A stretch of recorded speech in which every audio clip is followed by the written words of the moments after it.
जय हिंद साथियों, थंबनेल आपने देखा होगा कि बीपीएससी टीआई परीक्षा रिजल्ट के बाद भी नौकरी जाएगी। आपको बता दें, ये कोई अपने मन से कहा गया बात नहीं है। ऐसा हर टीआरई में होता है, बीपीएससी टीआरई 1 और टीआरई 2 में, कि रिजल्ट आने के 10% छात्र जो ऐसे होते हैं, जितने छात्र का रिजल्ट आता है वो 10% की नौकरी चली जाती है, वो भी डीवी के समय, डॉक्यूमेंट वेरिफिकेशन के समय ही उनकी जॉब चली जाती है। कारण जो होता है वो छात्रों की लापरवाही का है या गलती का है, दोनों बात हो सकती है। आपको बता दें, टीआरई 3 परीक्षा में आपका रिजल्ट आ गया है तो आप ये मत समझिए कि मेरी जो नौकरी है वो 110% श्योर है। अभी भी आपकी नौकरियों पर थोड़ा सावधानी बरतने की जरूरी है, नहीं तो आपके एक लापरवाही के कारण आपकी बनी बनाई खेल बिगड़ सकती है। आपको बता दें, टीआरई 3 परीक्षा में आपका रिजल्ट आ गया है, अच्छी बात है, लेकिन आपको अभी भी बहुत सारी सावधानियां बरतनी होगी। अगर इस बात को आप ध्यान नहीं देते हैं तो आप बाहर हो सकते हैं। ऐसा पहली बार भी नहीं हुआ है, बहुत छात्र बाहर भी है जिनका रिजल्ट आया है। तो ऐसा नहीं है कि वो फर्जी हैं, फर्जी छात्र नहीं, फर्जी तो बाद में हम बात करेंगे। फर्जी छात्र के पास भी डॉक्यूमेंट होता है, वो तो डॉक्यूमेंट जांच जब चलता है तो उनके डिग्री फर्जी निकलता है, तब बाद में जाकर उनको बाहर किया जाता है। डॉक्यूमेंट वेरिफिकेशन के समय तो फर्जी डॉक्यूमेंट कम पकड़ाता है, ऐसे रेयर नहीं पकड़ाता है। सब डॉक्यूमेंट की जांच तो उस समय एट ए टाइम नहीं कर पाना संभव नहीं है। तो बहुत सारे डॉक्यूमेंट की जांच जब बोर्ड से होती है, कॉलेजों से होती है, यूनिवर्सिटी से होती है, उसके बाद ये पता चलता है कि ये डिग्री फर्जी है। लेकिन जो सही छात्र हैं और वो डॉक्यूमेंट वेरिफिकेशन में बाहर हो जाते हैं तो कहीं ना कहीं उनको बहुत सारा अफसोस होता है कि इतने सारे मेहनत करने के बाद रिजल्ट आया और डीवी में किसी डॉक्यूमेंट की त्रुटि के कारण आप बाहर हो गए। उसी पर बात करेंगे, हम आपको बताएंगे कि डॉक्यूमेंट वेरिफिकेशन में आपको किन किन चीजों का ध्यान रखना है। दोस्तों, सबसे बड़ी चीज आप एक चीज समझ ले, सबसे बड़ी चीज आप एक समझे, सबसे मेन है वहां जो वेरिफिकेशन होता है आधार से भी होता है।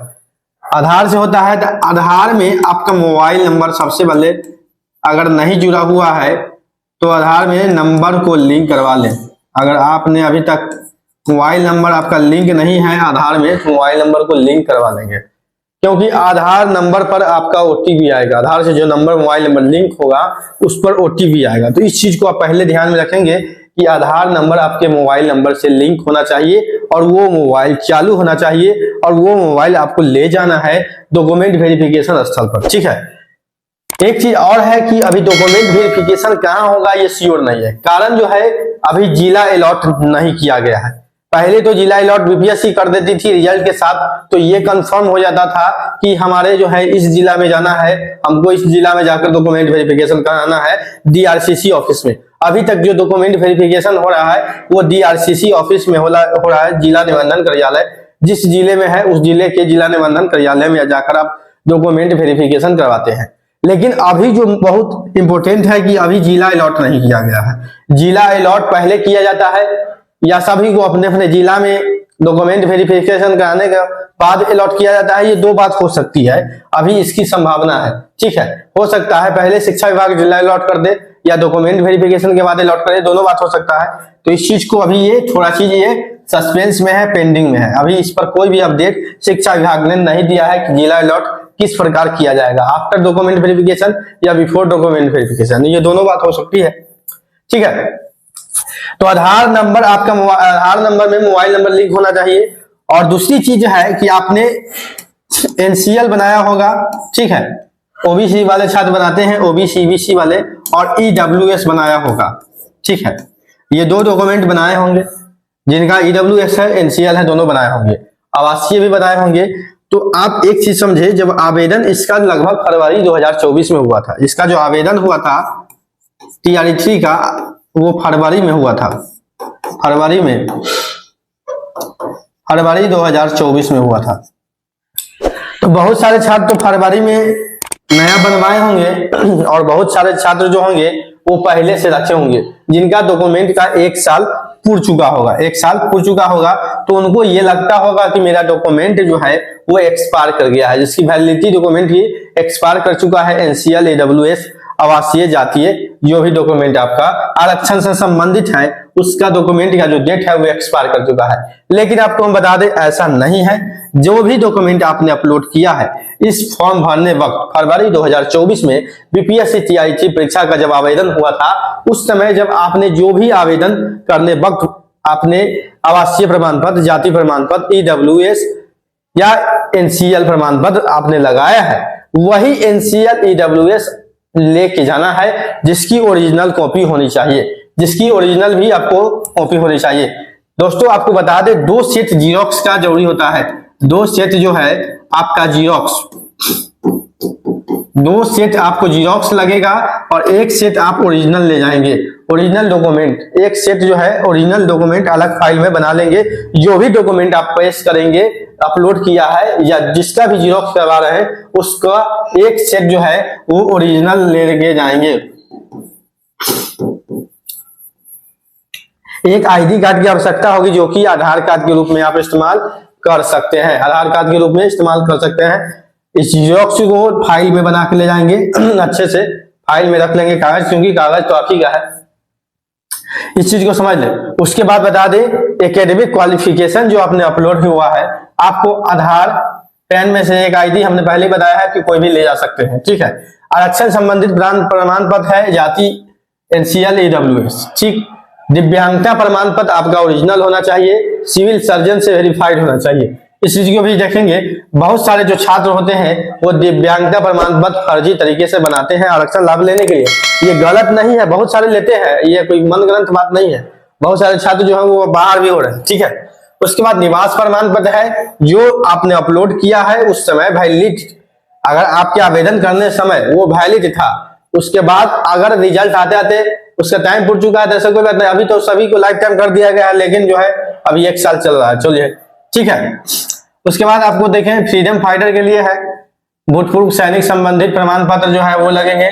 नियोजित शिक्षक तो इस बार एग्जाम दिए ही नहीं है, क्योंकि क्षमता परीक्षा के अंतर्गत उन सभी को ले लिया गया है, ठीक। उसके बाद है स्वतंत्रता सेनानी फ्रीडम फाइटर, अगर है तो आपको प्रमाण पत्र देना होगा, कोई भी प्रूफ, जिससे आपको यह साबित हो सके कि आप स्वतंत्रता सेनानी के पोता पोती नाती नतनी संबंधित प्रमाण पत्र आपके पास होना चाहिए। सीटेट का प्रमाण पत्र आप डिजी लॉकर से डाउनलोड कर सकते हैं। सीटेट का प्रमाण पत्र डिजी लॉकर वाला जो होगा सर्टिफिकेट वो चलेगा, जो कि आपने अपलोड भी किया होगा। हो सकता है आपके पास मार्कशीट है तो मार्कशीट भी दे सकते हैं, ठीक है। बीटेट है तो बीटेट का भी दीजिएगा। अगर 1 to 5 पास किए हैं तो 1 to 5 पास होना चाहिए, और 6 to 8 है तो 6 to 8 होना चाहिए। ऐसा नहीं है कि 1 to 5 में एग्जाम दे दिया और 6 to 8 का सीटेट है। ऐसे भी बहुत सारे छात्र जो है वो करते हैं, जिसके कारण डॉक्यूमेंट वेरिफिकेशन में वो बाहर हो जाते हैं, ठीक है। और 9th-10th की बात को ले तो 9th-10th में जो है वो स्टेट का प्रमाण पत्र लगेगा। दक्षता की आवश्यकता अब नहीं है, क्योंकि ये सभी सक्षमता में अंतर्गत चले गए हैं। जन्म तिथि जो है मैट्रिक के सर्टिफिकेट से आपका वैलिड होगा। जो भी डॉक्यूमेंट मैट्रिक के डॉक्यूमेंट में आपका डेट ऑफ बर्थ लिखा होगा, वही डेट ऑफ बर्थ आपका माना जाएगा। शैक्षणिक प्रमाण पत्र जो है 10th का मार्कशीट सर्टिफिकेट आपको आवश्यकता है। उसके बाद आपको प्रमाण पत्र शैक्षणिक में आप मैट्रिक का सर्टिफिकेट लगाएंगे, इंटर का सर्टिफिकेट लगाएंगे, मार्कशीट लगाएंगे। बीएड डीएलएड में आप लगाएंगे 1 to 5, 6 to 8 में डीएलएड दोनों चलता है, बीएड भी चलता है 6 to 8 में, ठीक है। शैक्षणिक योग्यता में 9th-10th के प्रमाण पत्र अपना लगाएंगे, जो कि एकेडमिक क्वालिफिकेशन होगा। ये मूल चीज है जो कि आपको आवश्यकता है, इस चीजों को ध्यान रखेंगे। इसमें कहीं से कोई भी एरर होता है तो आप रिजल्ट आने के बाद भी बाहर हो सकते हैं, इसकी पूरी संभावना है। इसलिए आप भी अलर्ट रहे, सावधानी पूर्वक अपना डॉक्यूमेंट वेरिफिकेशन करवाएं, ठीक है। डॉक्यूमेंट वेरिफिकेशन तक आपको सावधान रहना है। आप कुल मिलाकर रहे तो आप ज्वाइनिंग तक आपको पूरा अलर्ट रहना है। ज्वाइनिंग लेटर जब तक आपको नहीं मिल जाता है तब तक आप पूरा केयरफुल रहें, क्योंकि आपके ज्वाइनिंग तक की प्रक्रिया बहुत ही सेंसिटिव है और थोड़ी सी लापरवाही के कारण आप बाहर भी हो सकते हैं। इस चीज को हम डराने के लिए नहीं कर रहे हैं, न धमकाने के लिए कर रहे हैं, हम डरा धमका नहीं रहे, आपको अलर्ट कर रहे हैं कि आपका रिजल्ट बहुत मेहनत के साथ आया है, मेहनत करके आपने रिजल्ट को लाया है, तो ऐसा न हो कि रिजल्ट के बाद आप कोई चोरी एरर के कारण बाहर हो जाए। इस चीजों को ध्यान में रखेंगे। अगर इसमें कुछ कमी है तो अभी आपके पास समय है, आप उसको पूरा करें, आप उसमें सुधार कर सकते हैं, क्योंकि अब जो है लगभग 9th, 10th और 11th, 12th के रिजल्ट के बाद डॉक्यूमेंट वेरिफिकेशन या जिला अलॉट से संबंधित कोई भी लेटर आपको जारी किया जा सकता है। उसके बाद इसकी प्रक्रिया शुरू की जाए। हालांकि अभी तक इसका जिला अलॉट बीपीएससी करता था, लेकिन जिला अलॉट में भी क्या है, हो सकता है ई शिक्षा कोष से भी जिला अलॉट करवाया जाए, ऐसा भी हो सकता है। बहुत सारे जो क्या कहते हैं ट्रांसफर पॉलिसी जो आया है उसके तहत भी, जैसे कि उसी पर आप अपना जिला को सिलेक्ट कर सकते हैं, अप्लाई कर सकते हैं। डॉक्यूमेंट वेरिफिकेशन अपने अपने जिला में भी करवा दिया जा सकता है, ऐसा भी किया जा सकता है, संभावना बन रही है। अगर वैसा होता है तो आपको अपने अनुमंडल को छोड़कर ही, आप जिस अनुमंडल में हैं उस अनुमंडल को छोड़कर ही आपको जिला मिलेगा। यानी कि अगर पूर्वी में है तो पश्चिमी मिलेगा। एक जिले में लगभग 2 अनुमंडल होते हैं, कई कई एक ही है, तो उस जिलों में 2 भागों में बांटा गया है।